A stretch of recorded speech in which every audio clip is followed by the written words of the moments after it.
கல்விக் கொள்கை என்ன அப்படிங்கிறத எல்லாரும் சரியா புரிஞ்சுக்கணும்.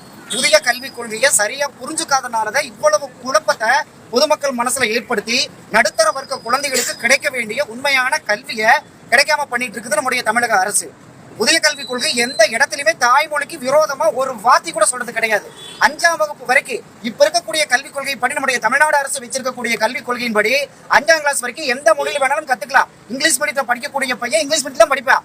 ஆனா புதிய கல்விக் கொள்கை அமலாச்சு அப்படின்னா 5ஆம் கிளாஸ் வரைக்கும் அவனுடைய தாய்மொழியே கத்துக்குவான். ஒரு குழந்தையினுடைய மொழித்திறனானது 4 வயசுல இருந்து 10 வயசுக்குள்ள அந்த மொழித்திறன் நல்லா அடித்தளமிடப்படுறதா நம்முடைய உளவியல் வல்லுநர்கள் சொல்றாங்க.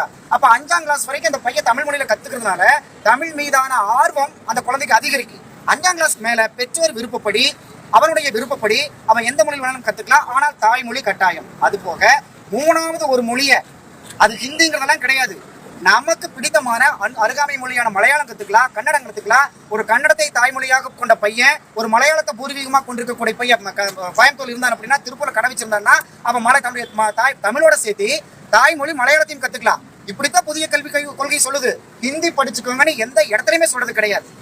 ஆனா ஹிந்தி படிச்சுக்க ஒரு வாய்ப்பா நம்முடைய மகாத்மா காந்தி 1918வது வருஷம் ஹிந்தி பிரச்சார சபான்னு ஒரு சபாவை ஏற்படுத்தி தனிப்பட்ட முறையில ஹிந்தி பிரச்சாரம் பண்ணினாங்க. நம்ம தமிழை வளர்த்துறோம் சொல்லிட்டு நம்முடைய அரசாங்கம் இதுவரைக்கும் இருந்த அரசாங்கங்கள் எல்லாமே தமிழை வீட்டில இருந்து துரத்துனதான் மிச்சம்.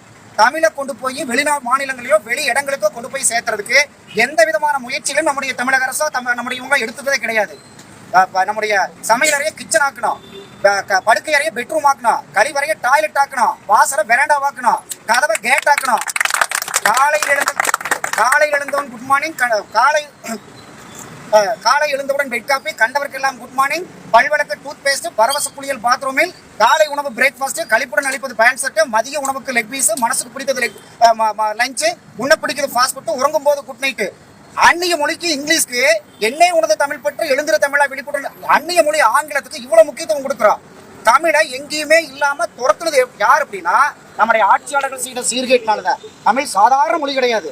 மாயோன் மேய மைவரை உலகம் அன்னைக்கு ஒரு 5000 ஆண்டுகளுக்கு முன்பே தொல்காப்பியர் வந்து அந்த பாடலை எழுதினார். அப்படின்னா அந்த குறிஞ்சி முல்லை மருதம் நெய்தல் பாலின் 5 வகை நிலங்களா பிரிச்சு 5க்குமே இந்த முருகனையுமே இந்திரனையுமே வருணனையுமே நம்முடைய தெய்வங்களை தான் குறிஞ்சி அந்த நிலங்களுக்கு தெய்வமா வைக்கிறார் தொல்காப்பியர். அப்படின்னா தேசிய ஒருமைப்பாடு தொல்காப்பியத்திலேயே இருக்குது.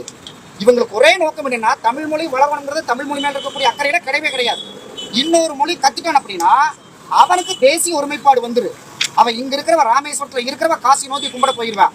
இதைய அறுத்து எரியணுங்கிறத தமிழ்நாட்டை தனி துண்டாடோன்னு பிரிவினைவாதத்தை வளர்த்துறதுக்காக இந்த மொழி கொள்கையை பயன்படுத்திட்டு இருக்காங்களே தவிர இதைய வச்சிருக்கக்கூடிய சன்ஷைன் ஸ்கூல்ல ஹிந்தி தான் பிரதானம், இங்கிலீஷ் தான் பிரதானம்.